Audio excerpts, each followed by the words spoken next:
Hello friends, आज हम आपके सामने चरित्र चित्रण लेकर उपस्थित हुए हैं। यह चरित्र चित्रण 4 नंबर का आता है। तो चलिए दोस्तों, इसका हम अध्ययन शुरू करते हैं। हम देखते हैं कि इसमें महात्मन संस्मरणानी एक चैप्टर है। उस चैप्टर से महात्मा गांधी का जो जीवन परिचय है उसके संबंध में हम अध्ययन करेंगे। चलिए दोस्तों, शुरू करते हैं। गांधी जी का परिचय। महात्मा गांधी का पूरा नाम मोहनदास करमचंद गांधी था। इनका जन्म पोरबंदर में 2 अक्टूबर सन 1869 ईस्वी को हुआ था। इनके पिता का नाम करमचंद गांधी तथा माता का नाम पुतलीबाई था। ये एक धर्मपरायण स्त्री थी जिनका प्रभाव गांधी जी के चरित्र पर पड़ा। गांधी जी के चरित्र की प्रमुख विशेषताएं निम्नवत है। नंबर 1, सत्यवादी। महात्मा गांधी ने बचपन में हरिश्चंद्र नाटक देखा। इस नाटक का इतना इनके कोमल मन पर इतना प्रभाव पड़ा जिसके फलस्वरूप इन्होंने आजीवन सत्य बोलने का दृढ़ संकल्प कर लिया। अर्थात पूरे जीवन भर इन्होंने सत्य ही बोला। इस संकल्प का अपने संपूर्ण जीवन में पालन किया। विषम परिस्थितियों में भी आपने सत्य का अवलंब नहीं छोड़ा। अर्थात इन्होंने सत्य को नहीं छोड़ा, चाहे कितनी विपत्ति इनके ऊपर आ ली हो। अब हम आगे देखते हैं। नैतिकतावादी। गांधी जी बड़े नैतिकतावादी थे। अनैतिक कार्यों में इनकी रुचि नहीं थी। उनके इस गुण का पता इसी बात से चलता है कि जब विद्यालय में आए इंस्पेक्टर ने, अर्थात जब गांधी जी स्कूल में पढ़ते थे उस टाइम की यह घटना है कि जब विद्यालय में आए इंस्पेक्टर ने कक्षा के बच्चों से केटल शब्द लिखने के लिए कहा, तब इन्होंने केटल शब्द को अपनी कॉपी में गलत लिखा। तो अध्यापक के कहने पर भी आपने इस शब्द को नकल करके सही नहीं किया। अर्थात इन्होंने नकल नहीं की। आगे देखते हैं बेटा। उपेक्षितों के नेता। महात्मा गांधी सदैव ही उपेक्षितों के हितों के पक्षधर रहे हैं। उपेक्षितों के यानी अर्थात जिनकी कोई बात नहीं सुनता हो। अपने इसी आचरण के कारण उन्हें अनेक बार गोरे लोगों द्वारा अपमानित होना पड़ा, किंतु इन्होंने उनका पक्ष लेना नहीं छोड़ा। अफ्रीका में ये कुलियों के वकील कहलाते थे। प्रेम और एकता के अग्रदूत। हम आगे देखते हैं।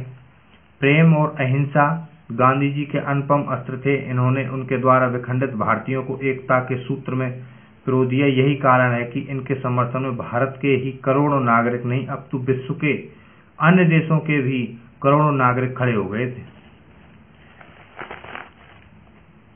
उग्रवाद के कट्टर विरोधी।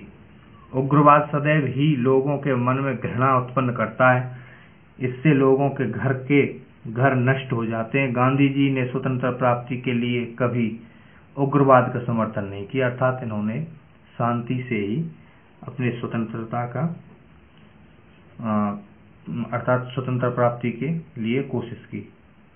फिर वे सामान्य जीवन में उसको कैसे स्वीकार कर सकते थे।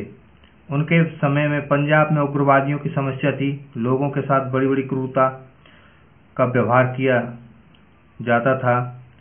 उन्हें कोड़ों से बुरी तरह पीटा जाता था और गांधी जी ने इसका डटकर विरोध किया। स्वदेशी के पक्षधर, अर्थात अपने देश की ही वस्तुओं का उपयोग करने के लिए जनता को इन्होंने संदेश दिया। स्वदेशी वस्तुओं को अपनाकर ही हम अपने देश का विकास कर सकते हैं। अपनी इसी विचारधारा के कारण इन्होंने बंबई में विदेशी वस्त्रों की होली जलाई, जिसमें हजारों लोगों ने बढ़ चढ़कर भाग लिया। इन्होंने लोगों को बताया कि विदेशी वस्त्र पहनना पाप है और विदेशी वस्त्रों को जलाकर हमने अपने पाप को जला दिया है। नंबर 7, भेदभाव के विरोधी। गांधी जी व्यक्ति में कोई भेदभाव नहीं मानते थे, भले ही वह किसी भी जाति, रंग अथवा लिंग का हो। इन्होंने अनेक कष्ट उठाकर इस भेदभाव का कड़ा विरोध किया। दक्षिण अफ्रीका में आपने रंग भेद के खिलाफ आंदोलन चलाया और वहां से विजयी होकर लौटे थे। तो आगे देखते हैं। तो बेटा इनके एक संबंध में एक घटना, और मुझे एक घटना याद आती है जिस घटना का हम यहाँ पर वर्णन करेंगे कि एक बार ये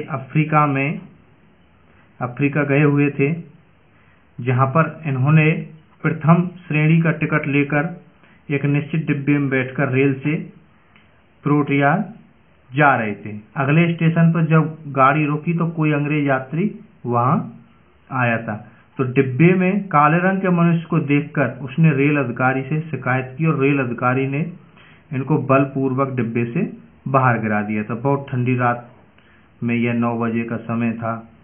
ठंड से कांपते हुए इन्होंने सारी रात प्रतीक्षालय में व्यतीत की। इस प्रकार के दुखद अनुभवों ने उनके हृदय में दक्षिण अफ्रीका में रहने वाले अपने देशवासियों के दुखों को दूर करने की दृढ़ इच्छा पैदा कर दी और इन्होंने भारतीयों को एक सूत्र में बांध को प्रेम और त्याग और आत्मबल का उपदेश दिया। तो अतः हम इस प्रकार कह सकते हैं कि गांधी जी सत्यवादी, नैतिकवादी, रंग भेद विरोधी इत्यादि अनेक चारित्रिक गुणों से युक्त भारत माता के सच्चे सपूत और मानवता के पुजारी थे। तो फ्रेंड्स, आप इसका अच्छी तरह से आप अध्ययन करें और इसको कॉपी में लिखकर हमको एक बार चेक अवश्य कराएं। थैंक यू दोस्तों।